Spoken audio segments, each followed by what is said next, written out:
Round two at the World of Coffee. Sorry, this isn't even World of Coffee. It's at Host Milan in Milan, but World of Coffee Panama sponsoring the podcast. So we're at the SCA Panama booth, joined by one of the members, one of the most well-known coffee producers in the world, Jamison Savage. Welcome to the coffee show. It's great to be here. Thank you so much for having me.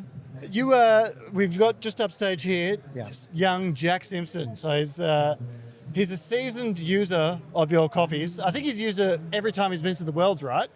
That is correct. Yeah. Jack, I think for the first time, was using Nirvana last year in Busan, Korea. And Jack really shocked the judges as well as his other competitors with such a stellar performance. But I've got to say, what I just witnessed this year and here in Milan had me in tears. What about it got you feeling that way? Well, Jack is a very intense person when it comes to coffee. He is extremely knowledgeable. He's a world-class professional, obviously, but what Jack brings to the stage that a lot of competitors try to do, but in many ways don't necessarily bring, and that is a personal experience with a lot of emotion behind it. And Jack is a unique individual in that regard. And not only is he a world-class competitor and a world-class coffee person, but when he speaks from the heart. And when he's talking about his relationships in the industry, it's really a genuine story and it's quite compelling. And he had the entire audience wrapped around his story. So it was amazing. I think this is the best version of him I've seen. And so if anyone's not aware of what we're talking about, so Jack Simpson from Australia, one of my close friends of about 10 years. He's been using Jamison's coffee and he's just competed about 20 minutes ago at the World Barista Championship. And he's an incredible guy and he's finished third and then second. So for his sake, I hope it can be first this year. And Yes. So I think Jack has a tremendous opportunity or possibility of really making it to the semis. And as I've said from the beginning, even before his first round, Jack's got a shot at the title. So I'm here for him and here to support 100%. it's exciting. You mentioned he was using a coffee called Nirvana. I'm going to start first.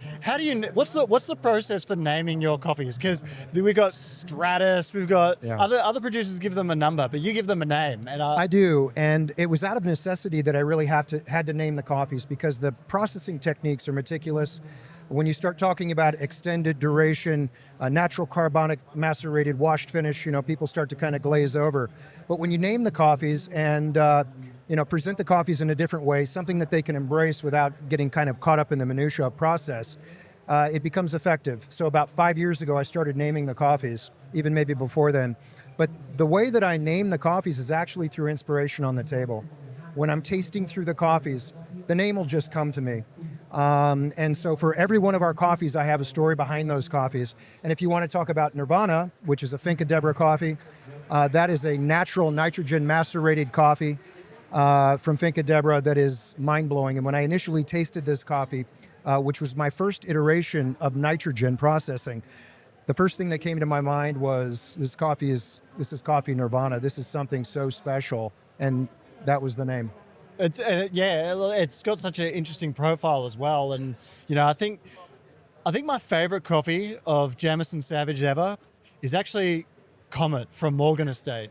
Right. That's a farm that was really affected by some natural disasters. If I That's right. So that was Morgan Estate. Yeah. And Morgan Estate had a tragedy back in 2020 through Hurricane Eta, and destroyed about a quarter to half of that farm.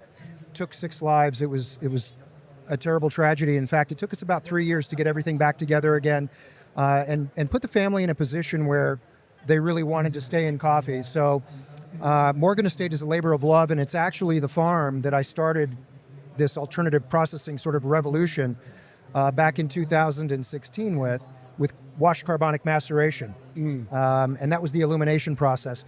Comet is another iteration of Morgan Estate. That is actually using a chilled process. And I created that process with a very close friend of mine, Sasha Sestic. And that was Project Origin coffee. What's this gentleman's name? I might get him to step to the... Oh, no, he looks like he's out of shot there. This one here? Yeah, Jamison. This is our second son, Jamie, with Savage Coffees. He's up there brewing Finca Deborah, Terroir, and Ellipse today. What's have you got a favorite? Or I mean, I suppose it's like choosing a favorite son. Well, that's precisely it. I get that question all the time, and really, frankly, it depends on the mood in the morning and what I'm looking for. I'm a washed leaning drinker, so I'd have to say if you're talking about a washed coffee, an all-time favorite washed coffee, it would have to be Terroir, classic washed geisha from Finca Deborah, 2016 WBC coffee. And if you're looking for something a little more fruit forward, something really, really interesting, Nirvana is definitely in the top 3, and it might be number 1 actually. So Terroir's no like anaerobic or anything like that? No, Terroir is the classic washed. So no gymnastics with regard to anaerobic fermentation, anything of that nature. This is the essence of Finca Deborah. So we're talking purely terroir driven, varietal driven, and producer prowess with this coffee. So it's special for me, and it really set the tone for Finca Deborah for the next almost decade. It's something interesting about you and the way you make coffee is that I feel like you're distinctly different from the rest of the Panama producers. You're more inclined to experiment with the anaerobics and things like that, and you've really become known for that. Yeah. What separates you from them in mindset? Like, well, it's tough to say, but generally speaking, I'm sort of a pioneer in many respects when it comes to agronomy and farming. Finca Deborah was the first farm above around 1,850 meters in Panama. So we start at 1,900 meters and go to 2,000 meters at Finca Deborah. But I have an intense curiosity when it comes to whatever it is that I'm doing, and I have passion for what I do. So I'm very curious about how to bend flavors, how to create nuances in coffee. But one thing is for sure, I'm a terroir-driven, varietal-driven producer. So my job as producer is not to say, this is distinctly Jamison. It's to say this is distinctly Panamanian. This is distinctly geisha. So just a little bit of Jamison Savage's fingerprints around these coffees. At the end of the day, I would say that terroir is probably about 70% of cup quality, and then it's discipline. And I'd like to think that we have one of the best teams in the world in Panama. The Savage Coffees team has been with us for almost a decade now. And so I attribute much of our success, not just to the Savage Coffees team, but also to the producers of Panama. Because, we all stand on the shoulders of giants in a way. You're talking about Peterson, you're talking about Coiner, you're talking about Ruiz family, who've been there for 100 years, 110 years. So they set the groundwork for Savage Coffees, Finca Deborah, Jamison Savage. But at the end of the day, what makes us a little bit different, maybe it's the fact that we live and breathe coffee every single day. But we have a true passion for it. Now we have our sons, Jamie and Peter, roasting our coffees in St. Petersburg, Florida, vertically integrating our work, and sharing that beautiful terroir that is in Panama. what's it like for you having your sons enter the business? Like, as a dad, how do you feel about that? Yeah, it's incredibly gratifying. I mean, I can't say it any other way. I'm humbled by it, that they would want to continue on. And really in another category of coffee, of course, and we're talking about the roasted side of the business, the relationship side of the business and the roasted side, which includes cafe and wholesale. So I kind of threw them out there into the world at a very young age. They started when they were 21 and 19, and they've been in the business now for a few years on that side. I couldn't be prouder. Both their mother and I are so pleased. So it's truly rewarding as a parent to have our kids in the business, and I hope they stick around. Are you going to get them in the competitions? It's tough to say, you know. Our family is very competitive. That's the reality. And I think that that's one of the primary reasons that Savage Coffees has kind of risen to the forefront of alternative processing. We love to innovate. We love to create. We love to bring new flavors to our clients and friends around the world. But at the end of the day, we have a true passion for this industry. And it's not just the grow side in Panama. It's also on the roasted side. Where to from here? Like, do you have a 5-year vision for Finca Deborah, for Savage Coffees? Yeah, absolutely. So something that is critically important for our vision is to bring coffees like Finca Deborah, like Iris Estate, Morgan Estate, and Don Eduardo Estate to everyone. You know, for many years, these coffees have been reserved for the world stage and national competition. Yeah. And something that is near and dear to my heart is sharing these coffees with everyone. People that are curious, people that want to have a better cup or an interesting cup. So, you know, we have our coffee in capsules, for example. I took the Trinity series, all the coffees. Have you got any here? We actually do, yeah. Back at the apartment. Can I get one? You can. I will be happy to share them with you. So we took the 3 coffees that swept the podium last year and put them in capsules. The reason that we did that wasn't necessarily to have the perfect espresso. It was that we could share an almost perfect espresso in our minds with our general audience. And for us, that's important. As business owners, that's important. But also to share what we are so thrilled about, so happy about. With the press of a button, you can almost have a perfect espresso now from Finca Deborah. So yeah, well, and I think the tide's turning on like perception of that style of service. Like it is. You know, with an espresso, I mean, often you're getting coffee that's not that good quality. Yeah. But as soon as you start putting, you know, those higher scoring, higher quality coffees, and you're like, damn, this is awesome. And it's a great way to bring people into our side of the industry. When you make it approachable, when you make it interesting and have an authentic story, it's much easier to bring these coffees to everyone out there.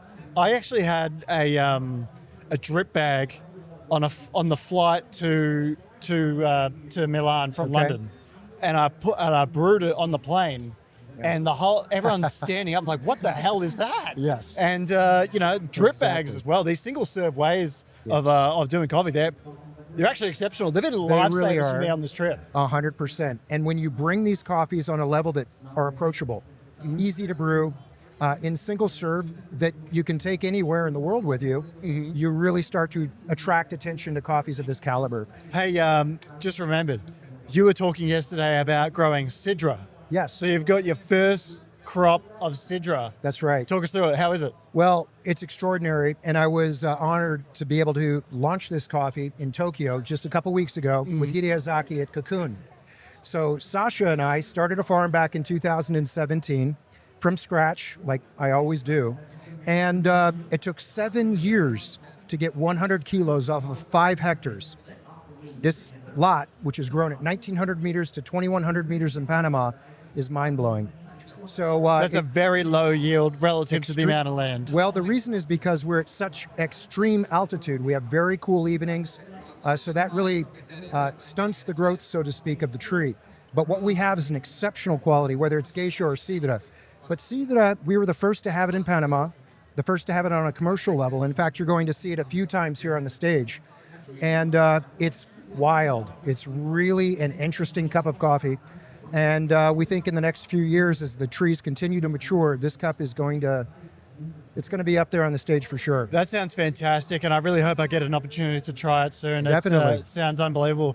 What's the process like of starting a farm from scratch? Like, can you give us like the condensed, 5 or 6 steps of is it clearing land or whatever? So first and foremost, you have to surmise where a terroir that is suitable for these varieties that we specialize in growing will be.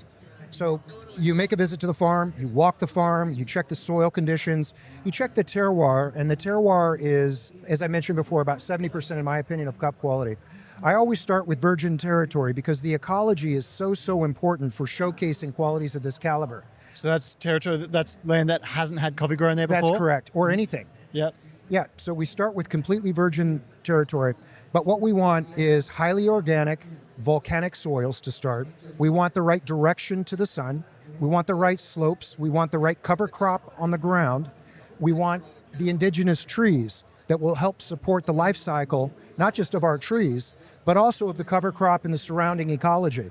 So one thing is for sure, as a variety-driven, terroir-driven producer, terroir is almost 70%, I would say, of cup quality, and that's what we're seeking. So we want beneficial trees that will contribute to the bird population, to the insect population, and of course to the soil conditions where the microbials are active. And we want very active soils. So we're very particular. But what happens is after I source an area that I want to grow coffee in, then it comes down to do we have what it takes to start it? And what that means, the courage to do it. Because the reality is you won't taste these coffees for 6 to 7 years. And the reason... That must be a big undertaking, and like the excitement you're feeling, like it's like, oh my gosh, it's 1 year away or 6 months away. Like, well, it's a white knuckle situation. And the reality is the amount of capital intensity that's involved, along with the fortitude to recognize through those years that you're going to be waiting and waiting and waiting. And make no mistake about it, there are many reasons that farm can fail. It could be the market. It could be you run out of money. It could be a governmental issue. It could be a devastating storm like we experienced with Hurricane Eta with Morgan Estate. So when we create farms like this, or just producing coffee generally at this caliber, and generally with coffee, you're putting up a big risk, which is why I always celebrate the producer wherever we go, and what we go through to create coffees, not just of this caliber, but coffees generally. So what does it take? What is it like? It takes a lot of fortitude. It takes capital intensity, and it takes a vision for, the way forward and how to deal with stressful situations that come out of nowhere. But at the end of the day, if you can get to the finish line, the coffees can be extraordinary. And we're just now experiencing Iris Estate. Sasha and I and Elvin are so thrilled with what's happening with Iris Estate. These coffees are incredible, and they're on the stage today and yesterday. that must be an incredible feeling, right? It is. It's very gratifying. It's a relief. And I think it's testimony to the collaboration that we have together as a partnership between Sasha, myself, Savage Coffees, Project Origin, and Cloudcatcher with Elvin. You guys have been long-term partners for quite a while, and Long time, 10 years. yeah, and I've had the pleasure of being able to go to Sasha's venues, and he's a titan of the industry as well. He is. He's what you and him have done together it's had an enormous impact. Well, so. I got to be honest with you. Aside from the quality of coffee, I think the reason why Sasha and my relationship it's just grown over the last 10 years is that he and I share such an intense competitive nature, but respect for our terroir, respect for our teams. And we like to showcase those that are involved with our work on a high level. And loyalty is important. And he and I share that bedrock, so to speak. So we've done a lot of very fun, interesting things together in coffee. And quite frankly, we're probably just scratching the surface of what we're going to be doing in the next few years together. That's what excites me about coffee, is I think as an industry, we're still very much in our infancy. Yeah. So that really excites me. But just to direct you back to what I asked before about the, I butted in and got us off topic. So you're assessing the land, plant it. So it takes time to plant it and all those sorts of things. You're figuring out what Germinating the seeds, bringing the seeds to the project. Jamison Savage, I'm known for starting coffee farms in very, very remote places where not many people have gone, and that are tremendously difficult to get to, and that have a relatively low chance of success. I don't know why I do that, to be honest. It's just part of, I guess, my character in a way. But I like the challenge. You got that dog in you. Yeah, and I think Sasha has that same perspective and mentality. He's an Olympian. Yeah. He has done things in the coffee world that are, people would say were insurmountable. But, you're rewarded for that, I think, in this universe. And we're very blessed. We're very grateful for the position that we're currently in. And we're very, very thankful for our teams. Without them, we wouldn't be here. Yeah. So and then you get the Sidra on the table. That first time you're trying it, were you nervous? Yeah. No, not necessarily nervous. And I'll give you a funny anecdote. Or back in 2019, when we first tasted Iris Estate, I saved it. I didn't want to taste it without Sash. Took it up there to Boston at WBC. And it was hysterical because we were desperate to try this coffee. And I brought the coffee to his flat where he was staying. And we're brewing this coffee. We're great anticipation. And we poured the coffee and we tasted it. Neither of us said a word for probably 10 seconds. And then we looked at each other, and I was waiting for him to say something. And the first words out of his mouth were, well, at least it's sweet. And I laughed and I said, those were exactly my thoughts. But with coffees of this caliber, the reality is the trees are not going to express themselves for at least 5 to 6 years, in many cases 7 years, like the case of Irish Estate. And so what started out as an intensely sweet coffee, not terribly complex, has now developed and blossomed into something that is world-class and on the stage today. But after I tasted it for the first time with Sasha, it was a little nerve-wracking for a while, but we know through experience with Finca Deborah that these coffees take time to develop. They're like human beings. You know, when a child is small, 5, 6, 7, they're just developing their personalities. They're just developing their ability to communicate.